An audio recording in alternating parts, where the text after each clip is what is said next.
welcome back. But more importantly, welcome to the furry fandom. Today I'm going to talk to you guys about what it means to be a brand new furry, or to become a furry, or to have found what furry is, right? So, what does it mean? All it means is you're a fan of anthropomorphics. That you have an affinity or likeness to anthropomorphics. But what does anthropomorphic mean?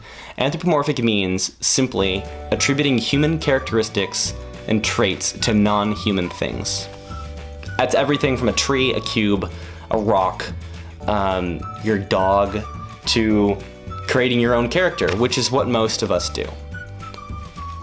Now, your own character or representation of yourself is called a fursona. A fursona is a portmanteau between furry and persona. It's what you like to attribute yourself, like how you would represent yourself. And the easy way to figure out what kind of character you are is to either take your personality and find what animal is closest to it, or to take your favorite animal and design a new character around it. The furry fandom is full of lots of people who are really creative and interactive, and they really like to have their own uniqueness about them. So we all usually design our own characters, and those are our personas. Those are what we attribute. I am a collie because I get really anxious in big groups. I always want to know what's going on. And if you ever catch me at a party, you'll usually see me circling the whole house. And that's just something I do normally because I like to socialize with everybody, but I also want to know what's going on with the whole house. But collies also herd, right? And they're usually pretty anxious driven. They want to know what's going on.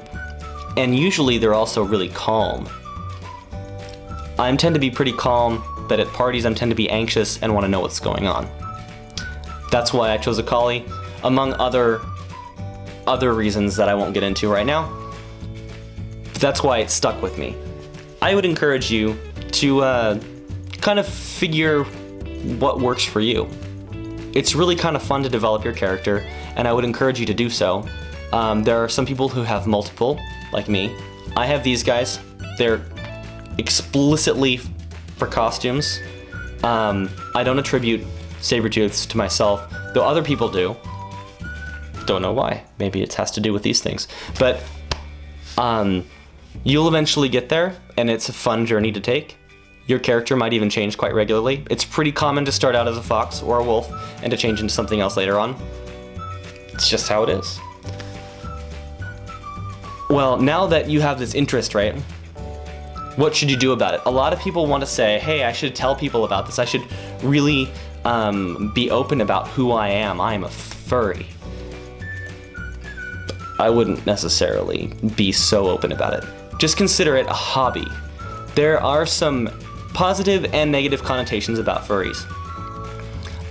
You should kind of do some reading up on WikiFur about the history of furries and the timeline of furries to understand why there might be a negative connotation. WikiFur is a great place to find articles specific to the fandom. Now, knowing that and moving forward, I wouldn't say like don't come out as being a furry. Just like, you know, that's tantamount to saying I'm gonna come out as an anime fan. Why? It's cool. It's cool to be a fan of anthropomorphics. It's cool to be a fan of anime, but it's not a sexuality. It's not something to feel like you've been repressing your whole life and need to express. It is simply put a hobby and an interest. That's it. Anything else than that, I think, would draw it up as being a little bit too weird, and you might end up ostracizing yourself. So I would encourage you to not do that. I would encourage you to treat it like a hobby, because that's what it is for most of us. Now, we are all in this fandom made up of various different professions. And there isn't one person who's the same, though there is a higher concentration of tech people I tend to find within the furry fandom. And that's because, I feel anyway, that the furry fandom was born of the internet. I mean, it was well around well before then, but it really took off because the internet brought people together. It's a very well-connected, tight-knit group who's very open about everything. And I would encourage you to reach out to others, to connect with others.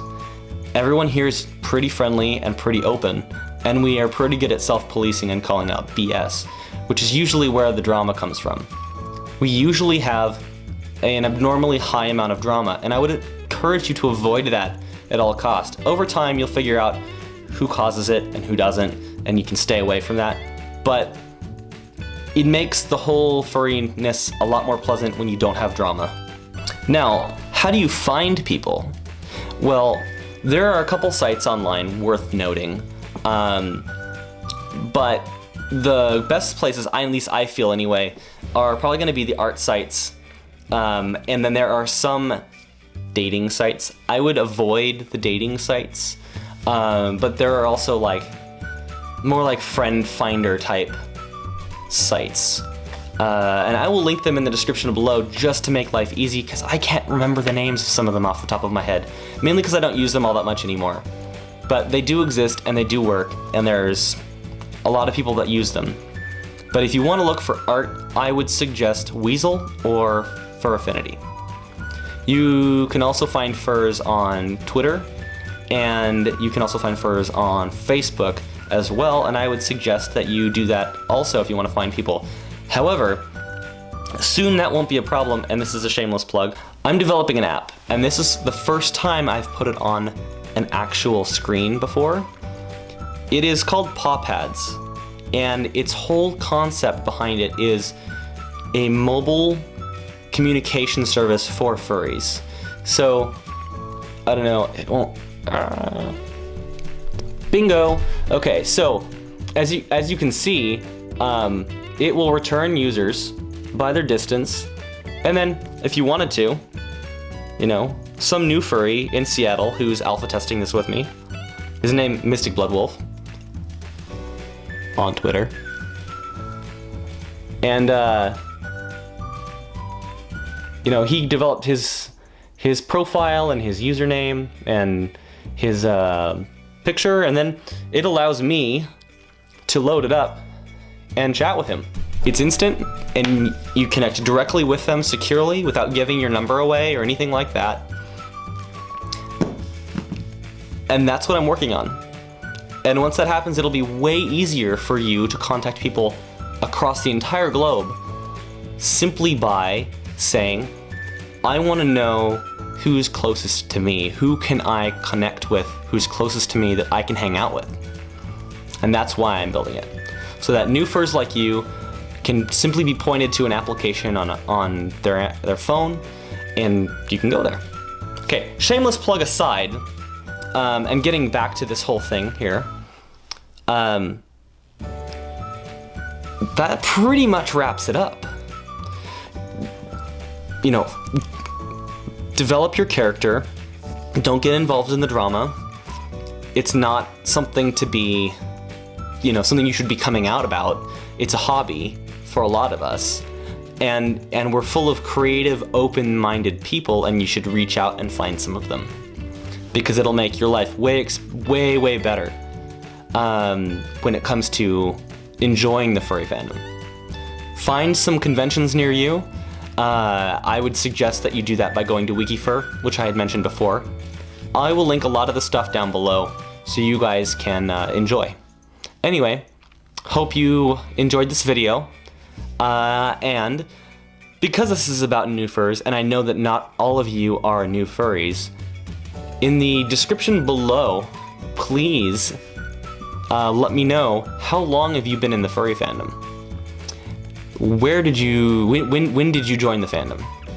And most importantly, remember to like and subscribe, and follow me on Twitter, because it'll be like the first connection that you'll be making with a new furry. So yeah, @BlazeCollie is my Twitter handle. So make sure that you follow me there.